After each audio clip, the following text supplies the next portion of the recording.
भगवान शिव शंकर ने भी वही बात बताई जो भगवान श्री राम को पता चला। जब से परमात्मा अक्षरातीत के बारे में भगवान श्री राम को पता चला, भगवान श्री राम अपने गुरु के यहाँ पढ़ करके आए, उन्होंने खाना पीना बंद कर दिया। उन्होंने शरीर को लगे कसने, शरीर को एकदम सुखा कर एकदम लकड़ी के बराबर बना दिया। एक दिन की बात है, जब वशिष्ठ भ्रमण करते करते आए अयोध्या, तो देखते हैं कि मेरा जो शिष्य है राम बहुत दुखी है। कहते बेटा क्या परेशानी है तुम्हें? कहते गुरुदेव कोई परेशानी नहीं। कह करके निकल गए। दशरथ से कहते महाराज दशरथ आपको पता नहीं है, कुछ दिन से देख रहे थे आपका जो बच्चा जो राम है बड़ा बेटा कितना दुबला पतला हो गया है, इसको कोई बात की चिंता है? अब पूछे, हम तो पूछते कहते कुछ नहीं है, बताइए। बुलाते हैं बेटा इधर आओ, बताओ क्या परेशानी तुमको है? मैं राजा हूं, राजा होने कारण से ये तुम्हें कोई परेशानी होगी, दुख होगा तो बताओ, मैं तुमको उस परेशानी से निवृत्ति दिलाऊं। तो बताओ तभी ना समझ में आएगा अगर इस बात का दुख तुमको है। तो पिताजी कोई दुख नहीं है। अब इतना कर भगवान वहां से भी चले गए। भगवान राम जी के पिता दशरथ जी और वशिष्ठ जी अपने में मंत्रणा करते, हो सकता है अब अवस्था ही बढ़ गया है, और जब अवस्था बढ़ता है तो भाई दूसरा व्यवस्था होती है, परेशानी हो सकता है कोई दूसरी व्यवस्था न करना पड़े। गुरुदेव जब ऐसी बात है, मैं राजा हूं और मेरा पुत्र यदि काम के अधीन हो रहा हो तो बताइए मैं कुछ दूसरा उपाय करूं? पता कैसे चलेगा? बताएगा थोड़ी। तो क्या करते हैं, उनकी अवस्था की जो छोटी छोटी जो लड़कियां जिसके साथ भगवान बचपन में खेला करते, तो उनसे उनको बुलाते, बेटी इधर आओ, ऐसा करो मेरे बेटे राम को ले जाकर के जंगल में तो लोग खेलो, अवसर मिलने पर तुमको गले लगा लेना। यदि गले लगाने पर ये तुमको पकड़ लेगा तो हम लोग समझ जाएंगे क्या बात है। अभी नहीं बताते भाई क्या का तुम खेलना गले लगाना, ठीक है पिताजी।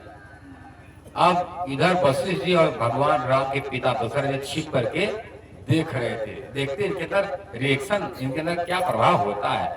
और भाई सामने से बताएगा नहीं, उधर पेड़ से देखकर जब अवसर मिलती है तो लड़की जो कन्या जाकर गले पकड़ लेती है, उनको आलिंगन करती है। तो भगवान राम क्या कहते, उनको जैसे छूते भगवान को धक्का देकर के गिरा देते, उनको धक्का मार दिया करते।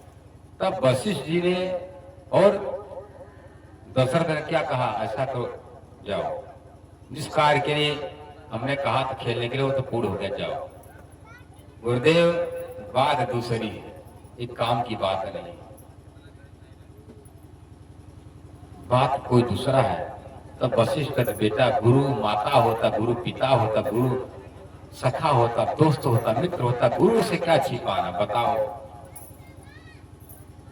इसलिए कहते गुरुदेव अब आप बार बार जिद करते हो तो मैं बतला दे रहा हूं, और आपने हमको मना किया तो उस परमात्मा का ज्ञान का जब विरह उत्पन्न हो, प्रेम आ जाए, एक बात प्रेम किसी से कहना ना चाहिए, कितना हितैषी के, इसलिए आपने मना किया था, फिर इसमें नहीं बताना चाहता था, फिर भी आप पूछ रहे थे, बता दे रहा हूं। एक आपने उस परमात्मा अखंड अविनाशी अक्षरातीत के बारे में जब से बताया तब मेरा मन, मेरा आत्मा तड़प रही उससे मिलने के लिए। कहते मेरा अवतार कितने बार हो गया, नाना भांत राम अवतारा, रामायण सतकोट पड़ा, हमारा 100 करोड़ बार हम आ गए, मैं जितनी बार आया तो मेरा हर बार मेरा ग्रंथ बना, पर मैं भी नारायण को ही मूल समझता था। पर इस बार 28वां त्रेता आने पर हमको पता चला नहीं, नारायण भी पैदा होने वाले मरने वाले हैं, इनका मालिक अक्षर ब्रह्म से परे अक्षरातीत।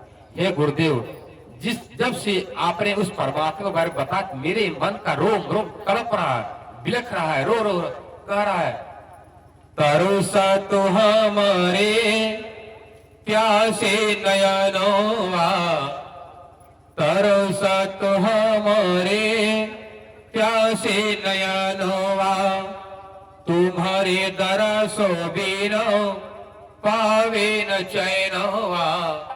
हे प्रभु, आपके बिना तड़प रहे, काहे को विदेशोवा में लाए धनी जी। संसार क्या विदेश है, यह संसार कोई अपना हितैषी सिर्फ मतलब की प्यार करने वाले। काहे को विदेशोवा में लाए धनी जी, जहां तुम बीन लागे राजिया जी। भूल भुलैया में, भूल भुलैया में घबराए मनवा, तुम्हारे दरसो बिना पावे न चैनवा। तरसत हमारे प्यासे नयनवा, तुम्हारे दरसो बिना पावे न चैनवा। हे गुरुदेव, आपने जब से बताया है तो मेरे मन में मेरा रोम रोम तड़प रहा, बेचैन है उस अखंड अविनाशी परमात्मा से मिलने के लिए।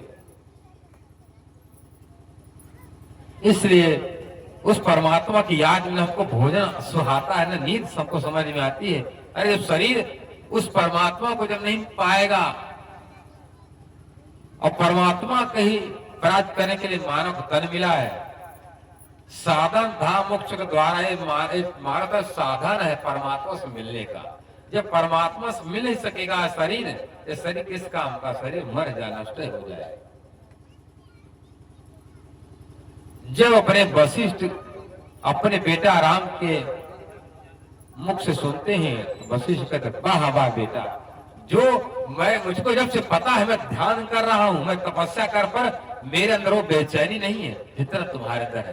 पर बेटा घबराओ नहीं, जरूर एक दिन तुम्हारी ये लगन जरूर रंग लाएगी, पर आएगी जरूर। तुम चिंता न करो, मैं देख रहा हूं भविष्य में तुम्हारे ही वंश में साक्षात अक्षरादि पुराण पुरुषोत्तम उतर